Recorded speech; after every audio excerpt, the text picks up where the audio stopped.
So ito yung ating auto latag guys. So meron siyang preset guys ito. So kunwari mag ano tayo, mag lagay tayo dito kung gaano kahaba yung papel mo. Like example, palagi naman 62 or yan. Tapos maglagay ko usually height ko 100 lang. Tapos resolution 150. Tapos RGB. Tapos save ko yung preset. Yan. So check 1. Show me yan. So ayun, may preset na tayo. So kagandahan ni preset is pwede mo siyang i-ano, hindi ka na mag-adjust sa documents, automatic na yan, magsa-set na siya. So yan. So preset natin, so automatic na yan, no? RGB resolution yan. So guys, start tayo. So create document. Pag create niya yung document, mag-error yan. So ayan nyo lang, click nyo yung error. Yan. Tapos check mo yung layer. Ito yung manual nyo lang kunin, delete. Yan. Tapos guys, open lang tayo.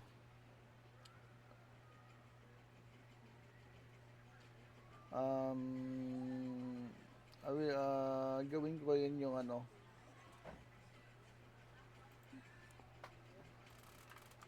menu men's volleyball ito. So unahin ko yung upload ng ano, sleeves. Ito yung sleeves.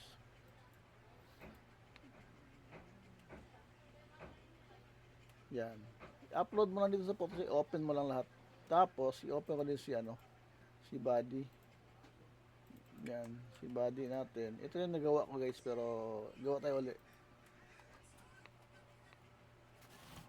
Yan. Wait lang natin until ma-open lahat.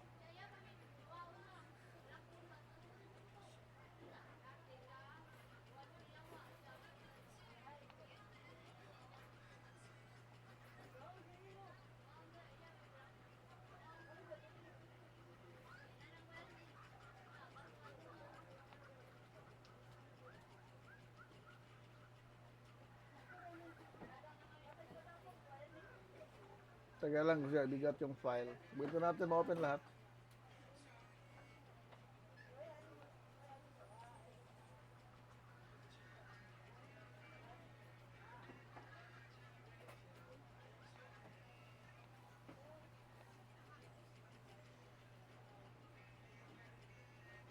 Yan. Pag na-open na lahat, wala kayong magawin, kundi click nyo lang duplicate layers to new doc. Click nyo lang yan. Automatic siya magpasa doon, mag-move yung mga file doon. Tapos, automatic yan i-close yung mga document na napasa na. Yan. Simple lang guys. Pagkatapos nun guys, okay yan. So, dito naman sa gap X and gap Y, usually guys, itong ano ito, wala ka na ibang gawin. Yung ibang mga buttons, parang hindi na kailangan. So, guys, wala ka na ibang gawin, no? So, gap X and gap Y, usually, sa mga, merong mga automatic cutter, yung mga laser cutter, maglagay siya ng ano, 0.5 inches na gap between sa mga ano, yan. So, pagkatapos nyan, click nyo lang sort and arrange. Hintayin nyo lang matapos lahat. Yan. Wait nyo lang talaga mag-pop up yung alert button, natapos na siya. Wala pa yan, automatic, yan pa yan. So, mag-pop up na to, click nyo lang yan. So, nakita nyo, meron siyang gap. So, pwede nyo naman kunin yung gap, zero gap siya, pero usually, yan. So, sa gilid, napasok din yung ano, yan o. Pero, gusto nyo guys na wala itong sa gilid guys, wala sa gilid.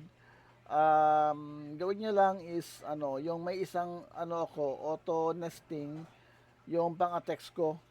Ito is, ano, pwede sa DTF, pwede din pang-text ko. Usually, ito pang laser cutter, yan o. So, nakalatag. So, pwede nyo, yan o. Diba? Sulit din. Okay. So, again, close. Ito yung ano ko ha. Again, meron akong pang-text ko. So, yung pang-text ko ito din.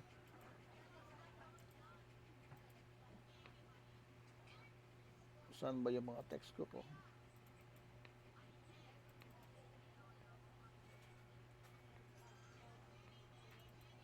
meron akong ginawa pang-text ko eh. Ito, si Dakixi. So, ito yung pang-text ko. Yan. Si text ko kasi needed siya na ano, like may mga roller pressure kayo. Pero ang problema nito is wala siyang preset sex like sa yung nagawa ko. So like open natin to lahat.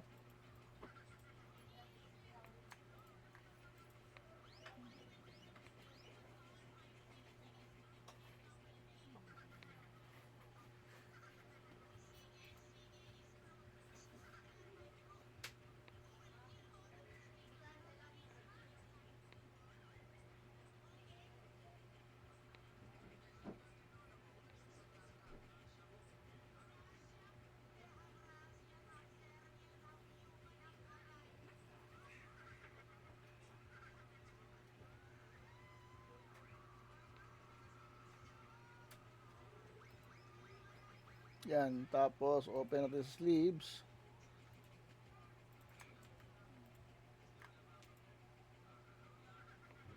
Okay. So dito sa new dock guys, adjust natin, gawin natin dito 150. So wala na tong preset, automatic ikaw talaga magta-type. So ngayon, same pa rin, create new document, tapos delete yung background, tapos duplicate layers. So ito yung mga test ko guys ha. So dito yung may mga walang gap ito. Like totally zero gap siya. Yan, close niya lahat. Tapos ito lang, sort and arrange. Yan. Wait lang natin matapos. Sa text ko kasi no need siya na mag-rotate yung mga garment kasi dapat yung garment talaga, 'di ba? Yan. So, ito yung pa-test ko, guys.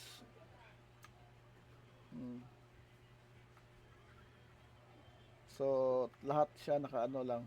So, ito yung pa-test ko. Ito yung bago ko yung may mga laser cutter. Yan, Ang bago ko is may splitter siya. Kompleto siya. Tapos may meron siyang preset. Parehas naman may mga splitter pero mas pabor ako sa bago kasi yung bago mag-rotate siya. Pini-fill up na yung mga empty gaps like dito. Try ko dito sort na rin siya. Yan. Pwede ko yan ma-arrange pa bago. Yan. Sa bago kasi, I don't know if applicable sa text ko yung merong ganito, no? Yan, automatic siya na distribute tapos may gap pa siya. So, naka 0.01 gap lang pala ako. Hindi ko na preset. So, preset ko kanina. Naka 0.01 gap. So, adjust nyo lang yung gap, guys, ha. Madali lang gamitin. Thank you.